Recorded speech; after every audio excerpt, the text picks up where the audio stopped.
하나님 말씀 요한복음 21장 1절부터 14절 말씀입니다. 신약성경 184페이지 요한복음 21장 1절부터 14절 말씀, 제가 봉독하고 마지막 절 합독하겠습니다. 그 후에 예수께서 디베랴 호수에서 또 제자들에게 자기를 나타내셨으니 나타내신 일은 이러하니라. 시몬 베드로와 디드모라 하는 도마와 갈릴리 가나 사람 나다나엘과 세베대의 아들들과 또 다른 제자 둘이 함께 있더니 시몬 베드로가 나는 물고기 잡으러 가노라 하니 그들이 우리도 함께 가겠다 하고 나가서 배에 올랐으나 그날 밤에 아무것도 잡지 못하였더니 날이 새어갈 때에 예수께서 바닷가에 서셨으나 제자들이 예수이신 줄 알지 못하는지라. 예수께서 이르시되 얘들아 너희에게 고기가 있느냐? 대답하되 없나이다. 이르시되 그물을 배 오른편에 던지라. 그리하면 잡으리라 하시니 이에 던졌더니 물고기가 많아 그물을 들 수 없더라. 예수께서 사랑하시는 그 제자가 베드로에게 이르되 주님이시라 하니 시몬 베드로가 벗고 있다가 주님이라 하는 말을 듣고 겉옷을 두른 후에 바다로 뛰어내리더라. 다른 제자들은 육지에서 거리가 불과 한 50칸쯤 되므로 작은 배를 타고 물고기 든 그물을 끌고 와서 육지에 올라와 보니 숯불이 있는데 그 위에 생선이 놓였고 떡도 있더라. 예수께서 이르시되 지금 잡은 생선을 좀 가져오라 하시니 시몬 베드로가 올라가서 그물을 육지에 끌어올리니 가득히 찬 큰 물고기가 153마리라. 이같이 많으나 그물이 찢어지지 아니하였더라. 예수께서 이르시되 와서 조반을 먹으라 하시니 제자들이 주님이신 줄 아는 고로 당신이 누구냐 감히 묻는 자가 없더라. 예수께서 가셔서 떡을 가져다가 그들에게 주시고 생선도 그와 같이 하시니라. 함께 읽습니다. 이것은 예수께서 죽은 자 가운데서 살아나신 후에 세 번째로 제자들에게 나타나신 것이라. 아멘.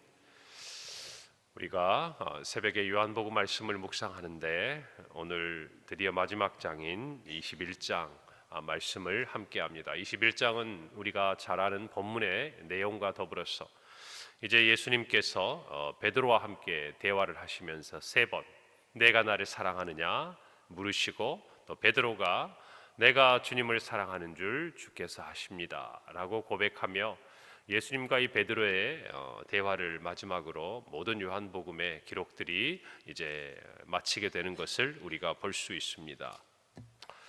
여러분, 오늘 본문의 배경은 디베랴 호수입니다. 디베랴 호수는 우리가 잘 아는 갈릴리 호수의 다른 이름입니다. 이제 예수님께서 부활하신 이후에 세 번째로 제자들에게 나타나신 그 이야기에 대해서 요한은 오늘 본문을 통해 기록하고 있습니다. 오늘 제자들이 갈릴리 호수가에서 물고기를 잡고 있습니다. 그곳에는 오늘 성경에 보니 7명의 제자들이 있었습니다. 오늘 3절에 보니까 시몬 베드로가 물고기를 잡으러 가겠다 하니 그들이 함께 갔습니다. 그러나 그날 밤에 아무것도 잡지 못합니다. 그리고 우리가 아는 대로 예수님께서 제자들에게 나타나십니다. 우리는 이 중에서 한 사람, 어제 말씀과 또 우리가 묵상해 보면 떠오르는 이름이 있죠. 바로 도마입니다. 도마는 예수님께서 처음 부활하신 모습으로 나타나실 때 함께 있지 않았고 그는 예수님의 손에 정말 그 못자국을 자기가 넣어보고 만져보지 않고서는, 그리고 그 옆에 창 자국을 자신이 보고 넣어보지 않고서는 믿지 못하겠다 그는 말했지만 예수님께서 그곳에 나타나셔서 정말 도마에게 말씀하시고 보지 않고 믿는 자가 복이 있다라고 말씀하신, 그리고 정말 믿는 자가 되라는 주님의 그 말씀을 통해 이제 완전히 부활하신 주님에 대한 확신과 믿음을 갖게 되었죠. 그리고 나서 그가 제자들과 함께 있고 또 그 자리에 주님이 나타나신 모습, 여러분 참 감사한 일이 아닐 수 없죠. 우리 모두도 살아계신 주님을 체험하고 나면 이제 정말 제자들과 함께 있었던 도마처럼 우리도 정말 아름다운 공동체 안에서 또 주님이 모이기에 힘쓰라고 우리에게 허락하신 이 아름다운 교회에서 늘 주님의 은혜와 또 주님께 예배하는 우리의 삶의 모습이 머물러야 할 줄로 믿습니다. 오늘 시몬 베드로가 고기를 잡으러 갑니다. 여러 가지 생각을 할 수 있죠. 과연 다시 일상으로 돌아갔는가? 다시 예전에 믿음 없던 시간으로 돌아갔는가? 그것은 아닌 것 같아요. 부활하신 주님께서 다시 나타나셨으니 두 번째, 장소도 시간도 다릅니다. 여러분, 우리는 예수님의 부르심의 사명을 받습니다. 예수님이 내가 너희를 보내겠다, 그리고 성령을 받으라라고 말씀을 하셨지만, 그러나 우리의 삶에 여전히 현실적인 문제는 자리 잡고 있는 것이에요. 우리도 먹어야 합니다. 우리도 살아야 합니다. 어부였던 베드로와 제자들도 물고기를 잡아야 그들의 삶을 영위할 수가 있는 것이죠. 시몬 베드로가 고기를 잡으러 갈 때 제자들도 함께 갑니다. 그리고 그곳에서 그들이 밤새 고기를 잡지만 고기를 잡을 수가 없었습니다. 그때 우리가 너무나도 익숙한 한 장면이 오늘 성경에 나타나고 있습니다. 예수님께서 바닷가에 서셨는데 제자들은 알아보지 못합니다. 예수님이 멀리서 물으십니다. 얘들아, 너희에게 고기가 있느냐? 여기서 이 얘들이란 말은 정말 조그마한 작은 아이들을 이야기하는 거예요. 예수님께서 제자들을 부르실 때 그렇게 부르셨습니다. 여러분, 그리고 이렇게 말씀하셨어요. 그물을 배 오른편에 던지라, 그리하면 잡으리라 하시니 이에 던졌더니 물고기가 많아 그물을 들 수 없었다라고 성경은 기록합니다. 여러분, 베드로가 예수님을 처음 만났을 때 그 때를 기억하십니까? 예수님께서 베드로에게 밤이 맞도록 물고기를 잡지 못했던 그에게 뭐라고 말씀하셨습니까? 깊은 곳에 가서 그물을 내리라고 말씀하셨을 때 그물이 찢어질 정도로 많은 물고기가 잡힌 것을 우리는 잘 알고 있습니다.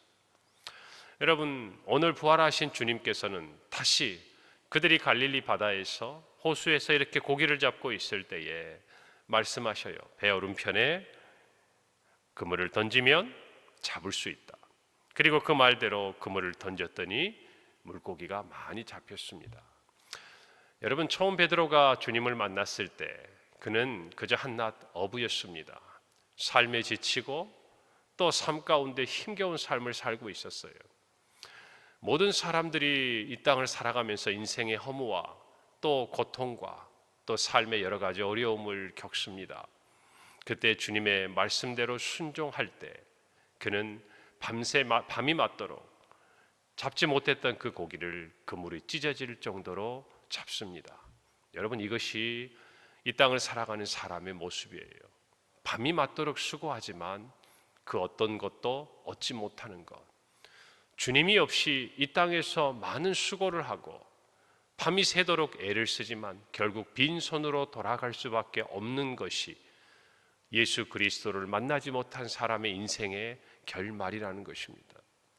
여러분, 오늘 우리는 이 베드로를 통해서 예수님을 만나고 또 예수님의 보내심을 받고 그리스도의 제자로 살아감에 있어서도 이 원리는 동일하다는 것을 알 수가 있는 것이, 우리가 주를 위해 이것도 하고 저것도 할 것이다라고 이야기하지만 여러분, 그러나 부활하신 주님의 능력을 힘입지 않고서는 우리도 오늘 밤이 맞도록 물고기를 잡았으나 또다시 빈 그물을 들고 돌아가야 하는 제자들처럼 우리가 주님의 맡겨주신 사명을 감당함에 있어서 주님의 능력을 의지하지 않았을 때 우리의 모든 사역과 또 주님이 맡겨주신 그 사명은 빈 그물일 수밖에 없다는 것을 인정하셔야 한다는 것이에요. 여러분, 예수님께서 깊은 곳에 그물을 내리라, 그리고 배 오른편에 그물을 던져라, 이 말씀에 순종할 때 그물이 찢어질 정도로, 또 오늘 성경에 보니까 153마리나 되는 많은 물고기가 잡을 정도로 그물이 가득 차게 되는 것이, 우리의 인생의 그물도 마찬가지. 예수 그리스도를 만난 사람에게는 그물이 다 담을 수 없는 만큼 이 세상의 그 어떤 것으로도 설명할 수 없는 영생과 하나님의 수많은 복이 우리 안에 주어진다는 것을 믿으셔야 됩니다. 누구 안에서? 예수 그리스도 안에서. 어떻게 할 때? 깊은 곳에 그물을 던지라는 주님의 말씀에 순종할 때, 그 말씀대로 순종하여 예수 그리스도를 믿음으로 말미암아 구원에 이르게 될 때에 우리의 인생은 그와 같은 은혜를 입는다는 것이에요. 또 하나, 그와 같은 인생을 정말 누리고 또 예수님 그리스도 안에서 하나님의 자녀가 되는 권세를 받은 저와 여러분이 이제는 새로운 인생이 되는 것 아닙니까? 여러분, 누가복음 5장에서 베드로가 예수님을 만났습니다.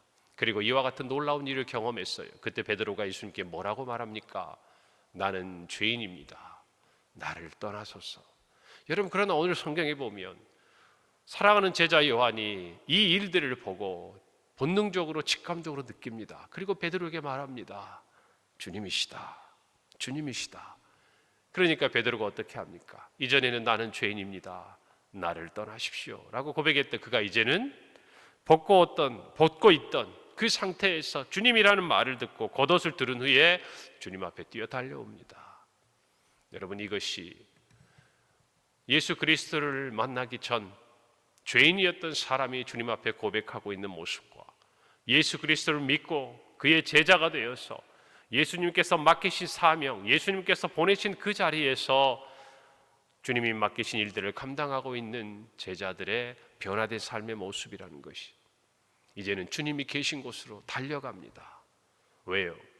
그 주님의 능력을 힘입고서야 우리는 비로소 주님이 보내신 자리에서 주님이 맡기신 사명을 감당할 수 있는 제자가 되기 때문입니다. 원리는 같아요. 여러분, 우리는 예수 안에서 살아야 합니다. 세상의 모든 사람들은 예수 그리스도를 믿어야 그들의 허무하고 빈 그물 같은 인생에서 그물이 찢어질 것 같은 이 땅의 복을 누리게 되는 줄을 우리는 믿습니다. 더 나아가서 단순히 거기서 그치는 것이 아니에요. 우리로 하여금 사람을 낚는 어부가 될 것이라고 말씀하신 그 주님의 말씀대로 수많은 영혼을 저와 여러분이 주께로 돌이키게 할 때에 그 모든 일에도 부활하신 주님의 능력이 아니고서는 우리는 아무것도 할 수 없다는 것을 아셔야 돼요. 그 주님께서 보내신 성령의 능력을 의지하지 않고서는 우리는 아무것도 할 수 없다는 것을 고백해야 돼요. 우리 개인뿐만 아니라 우리 교회도 마찬가지고, 이 땅에 주님의 다시 오심을 기다리며 참으로 그날을 소망하는 모든 사람들이 땅끝까지 주의 복음을 전하고 예수 그리스도의 증인이 되는 오늘날 교회의 이 모든 사명을 감당함에 있어서 우리는 또다시 예수 그리스도의 말씀을 들어야 하고 그 말씀대로 배 오른편에 그물을 내려야 한다는 사실을 저와 여러분이 결코 잊어서는 안 된다는 것입니다. 오늘 나타나신 주님의 모습은 참 따뜻합니다. 제자들이 예수님 앞에 나옵니다. 예수님이 숯불을 펴놓으셨어요. 그리고 생선을 놓으셨고 떡도 있었습니다. 그리고 예수님은 지금 잡은 생선을 좀 가져오라고 하셨습니다. 그리고 12절에 조반을 먹으라고 하셨어요. 여러분, 이때의 분위기를 한번 생각해 보세요. 여러분, 성지순례에 가면 베드로 수익권 교회가 있습니다. 그 안에는 그리스도의 식탁이라고 표현할 수 있는 이런 돌로 되어 있는, 다시 말하면 숯불을 펴고 거기서 무엇인가 음식을 나누었을 것 같은 그런 장소를 기념해서 만들어 놓은 자리가 있습니다. 그리고 그 교회 바깥을 나가면 갈릴리 해변을 향하여서 하트 모양의 돌들이 몇 개가 이 호수를 향해 놓여져 있어요. 그곳에서 바로 베드로에게 예수님께서 말씀하셨던 내가 나를 사랑하느냐, 이 질문을 되뇌어 보는 것이 그곳에 갔을 때 많은 순례객들이 하고 또 경험하는 하나의 어떤 과정입니다. 여러분, 예수님께서는 제자들의 필요를 아세요. 그저 우리에게 사명만 감당하라고, 우리의 배고픔과 우리의 피곤함과 또 우리의 모든 것들을 전혀 생각하지 않으시고 오로지 우리에게 사명을 감당하라고 우리를 몰아내시는 분이 아니에요.